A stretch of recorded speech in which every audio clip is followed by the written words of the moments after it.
It would appear that the white man is learning to hate again. 75 years of tolerance and peace, or at least tolerant and peaceful intentions, gone in one foul swoop. This is the craziest timeline. I don't know if these are settings that we put in before we entered the simulation, but wow. What does it mean to be a young person today? Is it just one once-in-a-lifetime event after another? We are apparently about to see, I don't know if you're terminally online like myself, but there is a new Christian crusade forming. Eric Prince, the founder of Blackwater, the private military group, has called upon the Pope, of all people, and the Vatican to fund his company to put together a private army of Christian warriors to go to Nigeria and to protect the Nigerians there who are being slaughtered by radical Islamists. How is this the timeline we're living in? This is nuts. This is wild. I recently sat down with a pastor. I think I might have mentioned that a few weeks ago in my last video that I was going to try to set that up, and I did. And we had a good conversation, about an hour and a half, and I needed to pick his brain, and I needed to discuss my problems, my distaste with the passivity of Christianity. And if for no other reason than just to see how he responds to this type of questioning. Somebody who is actually versed on the Bible. And I got the answer I expected, although I was very disappointed because I was expecting this disappointing answer. And basically the line doesn't exist. And I was asking him about, let's be real here, I was asking him about violence. I was asking him, is the Christian world just going to roll over and die? Does it make you a bad Christian to insist upon your own existence, even if that means raising a hand to another man? And the disappointing answer I got was basically that, well, I can't answer that question, but what I can say is that where we're going when we die, it supersedes everything in this physical world. And I very politely accused him of being a hypocrite because I then made it clear to him with another hypothetical, well, if you or your wife or your children were in immediate danger, you would do anything that you need to do, including taking another human being's life to ensure that they are safe. So does that make you a hypocrite toward the principles of Christianity? Or are you simply taking a position which is sort of culturally acceptable? This position where the line of aggression only begins within arm's reach, effectively. That you have no principle of insisting upon your own existence unless your existence is about to be challenged. There's an immediate existential threat, and then you lift a finger. If that's the case, then Christians are going to go extinct. And he made the point, he was like, well, actually, Christianity is on the rise. And I said to him, do you think that you can pray your way out of a suicide bombing? When little white girls are abducted and gang raped across Europe, do you think that praying has anything to do with that? Do you think that you can pray your way out of a holy war with Islam? And of course, he didn't really have answers for that. I didn't expect him to. But I reminded him that he should also have empathy. Because so much of the Christian position on a topic like this, again, I mean, let's cut right to the meat here. We're talking about the Christian world, which is currently in the process of being conquered by the Islamic world. And the Islamic world has no intention of coexisting. The Christian world will cease to exist the moment the Islamic world has enough power to see that that happens. And what does that mean for the individuals?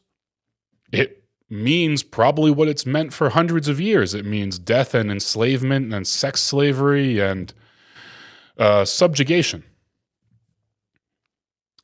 And I told him, when you have these nonviolent principles, again, hypocritically, it's not that you are actually a man who would never commit violence.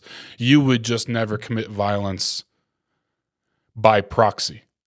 Because that was the thrust of the conversation. I'm like, when do Christians feel a sense of the need to protect other Christians? Christians are being slaughtered in Africa and the Middle East. Christians in America and Europe don't give a shit. So, and then of course it's always part of God's plan. Well, if God's plan is for 10-year-old girls to get gang raped, then fuck God's plan. If that's your position, then you should abandon your faith, because your faith is it's not just useless, it's destructive. Because if you're going to say, well, it's all part of the plan, then you are enabling to some degree things that are so atrocious it's hard to even comprehend. And where's your empathy for the Christians? You are Christian. Why don't you care? I'm not even Christian, and I care. The First Crusade started after hundreds of years of Islamic aggression. And from the perspective of the Southern and Central and Eastern Europeans who were subjected to hundreds and hundreds of individual attempts at conquest and subjugation from various Islamic states, when the First Crusade initiated, this was such an act of love and compassion for fellow Christians. Where's the empathy for them? Where is the attempt to understand their perspective? And what about the millions and millions of Christians who were taken as slaves? The Arab and North African worlds prized white women as the best sex slaves, as the choice sex slaves, and that was the primary reason for raiding.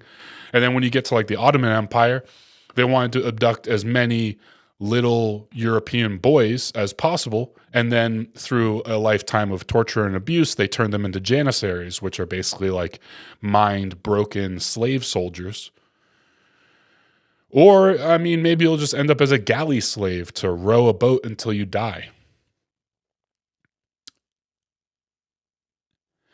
If modern-day Christianity is incapable of seeing themselves, seeing kinship in those of fellow faith, not only does that mean that Christianity cannot win in a true conflict where blood is being spilt, the side that wins is going to be the side who sees kinship across ideological lines and is willing to spill blood. If the other side sees no kinship, if German Christians don't feel any need to care about Nigerian Christians, and American Christians don't care about European Christians, and, you know, how can you ever insist upon your own existence? You can't. You're going to lose every instance of actual conflict. And those who pay the price disproportionately are women and children. I think Christianity's modern perspective, modern take, is an instance of unimaginable, shameful weakness. It's a level of weakness that men of the past wouldn't be able to live with. They would have to take up a crusade, or they would have to end their own life in order to shut down the profanity of the shame. But the idea that you just cast off this concern, that God has a plan, The idea that you don't see yourself in the Christian of a different different variety, not even a significant variety. Germans are one of the biggest settlement groups of Europeans who came to America. Germans and English are the number one and number two European genetics here in America. And so when you go to the Midwest and you're meeting all these American Christians, many of them have German blood, and they don't give a shit about German people and German Christians.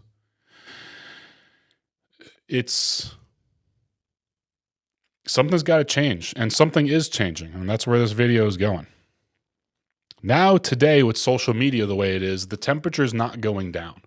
The last video I made was about Charlie Kirk, and I was hoping for some pretty radical, non-violent, but legislative change after that assassination.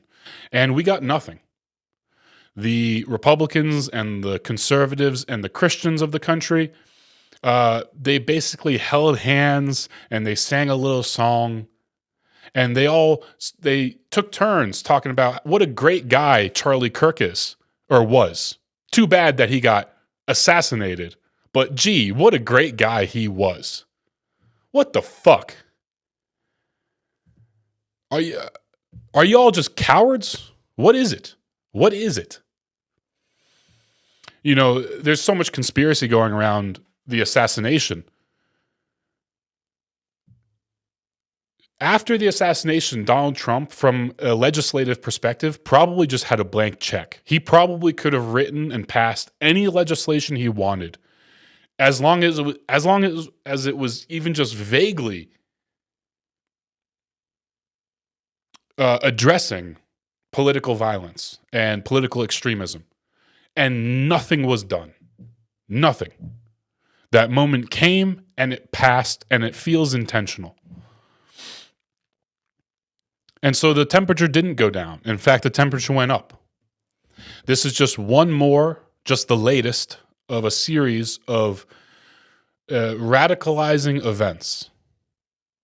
With the death of Charlie Kirk, millions of additional, they're not the first, they won't be the last, millions of additional Western, Christian, disproportionately white men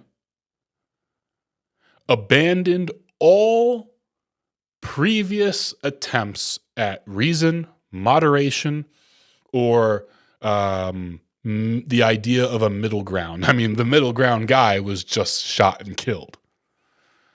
So why would you expect these young people to still hold the delusion in their heart that there is a middle ground? Every single day across the world, millions of fighting age men open their phones, and what do they see? They see atrocity after atrocity. Another 10-year-old Scottish or British girl being gang raped for the glory of Allah. Another imam, likely born in that Western country and raised there, but yet the very country that he calls home, he's calling for a jihad against. He's telling his followers that holy war is required, that it's okay to rape the infidel. It's okay to take sex slaves. That's a real thing. I mean, I'm shocked that Islam still has a place in the Western world. I'm frankly shocked. I think if the Western world wasn't so cowed, if it wasn't so cowardly and weak, Islam would have been declared incitement of violence a long time ago. And I think a lot of imams would have either spent the rest of their life in jail or they would have been executed. Because all across the United States and Canada and Europe, every day, and we have video evidence of this, you can find as much of it as you like on YouTube, of imams explicitly calling for holy war and for atrocity. Why are they permitted to do this? But here we are. It's 2025, and we've got a couple months until 2026, and the experiment of multiculturalism is over, and the optimists were wrong. And the optimists were so wrong that it caused the unimaginable suffering of millions of people over the last 3 or 4 generations. I mean, the Rotterdam grooming gangs alone is somewhere between 100,000 and a million little girls gang raped. The proponents of multiculturalism could not have been more wrong. In fact, they were so wrong, it almost makes you wonder if it was intentional. Because the devastation that these policies have had, not just in the past, but are going to have in the future, in the very near future, these are the types of things that redraw national borders. These are the types of things that force all history books in the world to be reprinted with new chapters. These are the types of things where there's going to be weeks and months of history within the next 10 years that people spend the next century examining.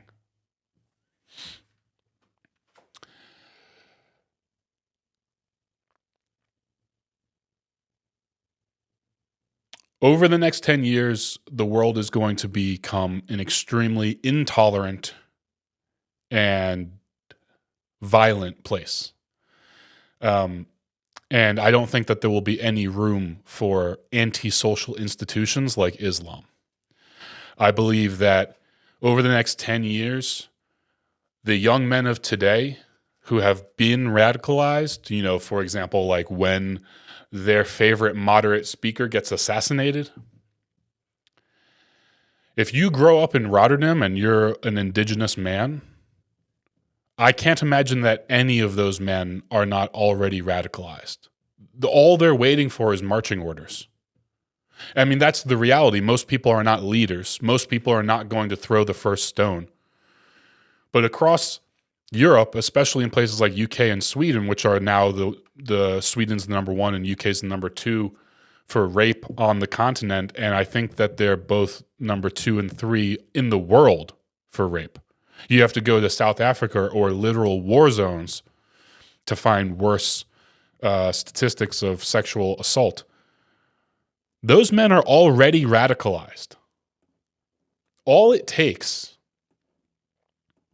is for somebody to throw the first stone. All it takes is for a charismatic leader to step up.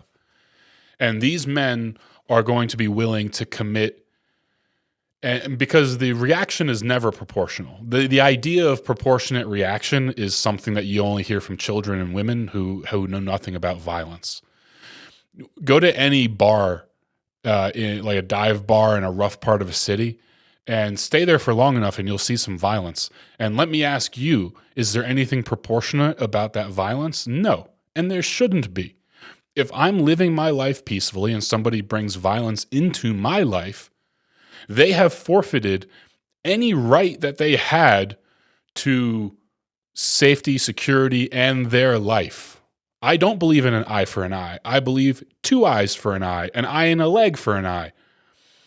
And so some of my favorite videos, which is macabre to say, but it's the truth, is when some thug tries to attack somebody and they don't know that that person's carrying a pistol and the thug gets gunned down. That is a level of justice which, at a metaphysical level, our criminal justice system can never achieve. A woman killing her attempted rapist in self-defense is the closest to justice we as a species will ever achieve. Ever.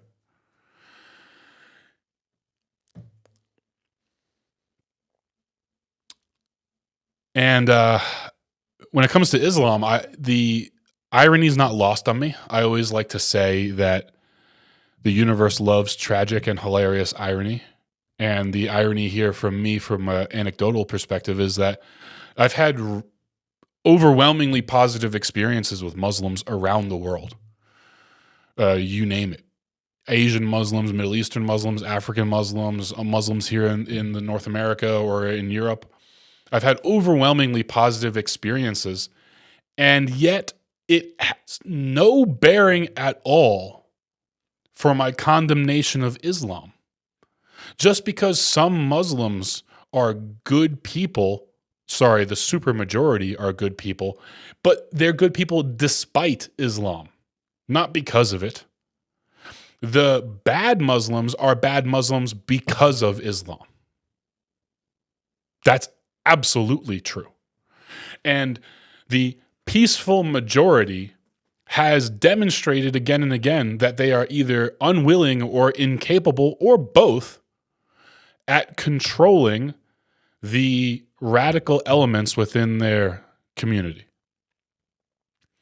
And because of this, the entire belief system must be assumed as a consequence of human nature to arrive at the end result of escalating radicalism. I don't think it's reasonable to suggest that any incarnation of Islam leads anywhere other than radicalization. And you can see this most explicitly in Islamic countries where Islamic people, Muslims, are the victims of Islamic extremism because these Muslims don't think that these other Muslims are radical enough. It's nuts. We are at a stage of policy position right now, and I know that this is a bit of a meme, at least it has become in the last 6 months or so, but it's true, and it's grim. And just because it's a meme doesn't make it any less true. At this point, especially with the failure of the education system, I think memes are the way that a lot of people just communicate because maybe they don't have the words. But we're truly at the stage now where policy positions like mass deportation of tens of millions of people by force and using as much force as is required, including lethal force, that is now the moderate position. Because again, I enjoy getting down on my belly and crawling through the mud so that I can put my ear to the ground and I can feel like I truly am listening. And what do the vibrations of the earth tell me? They tell me that all across the Western world, there is a sentiment brewing that desires a mass death event, or really a series of mass death events. There is a sentiment of not justice, but revenge. And I'll be honest, I'm not immune to it. I mean, I don't think that anybody is, unless you're like a sociopath with no feelings. I think that take any man and ask him to read the court documents from the grooming gang trials in the UK. I couldn't finish them, and I haven't even tried a second time. I can't. Before I got through the report, I was in a mental state of such unreason that I would have supported any plan to fix this situation, even if that plan means to brutally aggress against tens of millions of peaceful Muslims. Because I do feel a kinship to these people. My father's English, my mother's Irish. I spent a large part of my childhood in Europe. This is, in a very literal sense, where my people come from. And to know that not only did my people bring in all of these non-Europeans with, at least hypothetically, the goodest of intentions, but knowing that the cost of failure is being borne disproportionately by little girls, that potentially hundreds of thousands of little girls are being abducted, drugged, and raped so brutally and tortured so brutally that they need emergency room care. We're talking about little girls with split open abdomens, little girls that are sodomized with items to a point where they nearly die from internal bleeding. This is a level of horror that I cannot read that report without becoming bloodthirsty. How do you think the men who actually live there feel?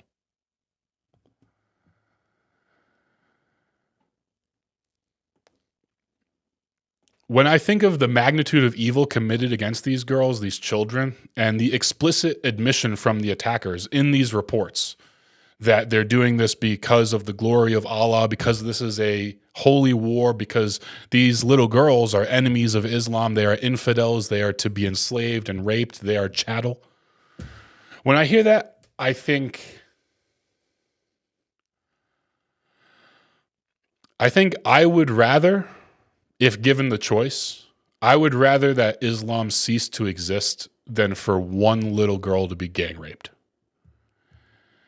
And when a religion teaches these things and these ideas propagate across 1 billion Muslims, it doesn't matter that 99% of them are peaceful, because that 1% equates to millions, if not tens of millions, of radical maniacs, psychopaths, who are willing to commit the types of atrocities that regular people, in the most literal sense, cannot imagine. Because to imagine it would be such a metaphysical pain that the average person just like cauterizes that part of their brain. If you put one of these grooming gang trial reports in front of the average person, they would push it away because they cannot deal with the reality because it's so horrible. And these religious zealots have forced, and it really is force, because Jesus Christ, the level of resistance to this is one of the most unrealistic parts of this story, and it's one of the things that historians are not going to be able to wrap their head around 100 years from now. 100 years from now, historians are going to be reading this and they're going to think to themselves, why the fuck did Europeans allow this to happen? Why did these men in these communities allow their children to be so heinously abused for so many years? And these zealots have forced the Anglo, the Latin, and the Slav out of their slumber of apathy, the haze of the psychological trauma of World War I and World War II, where some parts of Europe saw the loss of 60% of male genetic lineage. That would be men dying without leaving any children behind. And some parts of Europe saw a 100% rate of rape of little girls and women. The Red Army infamously had the 8 to 80 policy, where every girl between 8 and 80 would be gang raped. Now, these men, they look around and they finally see with clear eyes. And those eyes might be bloodshot red, and the world might be vibrating a little bit, like, you know, when you get so angry that it's almost hard to see. It's like you lose your depth perception because you're so emotional. These men look around and they see with clear eyes that they are beset on all sides by the tyranny of the weak. And it isn't fear that grips them. But for the first time in their life, it is the certainty of the, call it whatever you want, mission, crusade is the word that I used earlier. Again, most of these men aren't even Christian. But you can damn well believe that the revolution that's coming is going to be packaged in a Christian box with Christian wrapping, and it's going to look like a vehicle out of Mad Max, but with like crosses on it. It's going to be Warhammer 40K basically. And these men are experiencing this certainty, this heroic preordained destiny that it is their duty on earth now to reclaim the lands of their fathers and their ancestors. These men, especially the younger ones, Gen Z, they've got nothing to lose. And they sincerely believe that, and economically speaking, they're right. They have nothing to lose. They'll never own a home. They'll never be able to afford a family. They will be disenfranchised at the sacrificial altar of multiculturalism, at the soonest convenience of the society. And so they would rather go down fighting than to simply roll over and die. Because if modernity has given these men nothing else, it has lit a commitment in them so profound because they know that this is an existential threat and they know that there's no place for them in the world to come. So they'll fight with the sort of desperation that you normally only see in a cornered animal, or more aptly, a modern wage slave who realizes that they are already as good as dead. And so, with what compassion I have left in my heart, I hope that all of the good and peaceful non-Europeans take this opportunity to flee. And yeah, I use that word intentionally, run. Because we are going into a world where the door is about to be locked from the inside and leaving will no longer be an option. Thank you all for watching. Please like, share, subscribe, comment.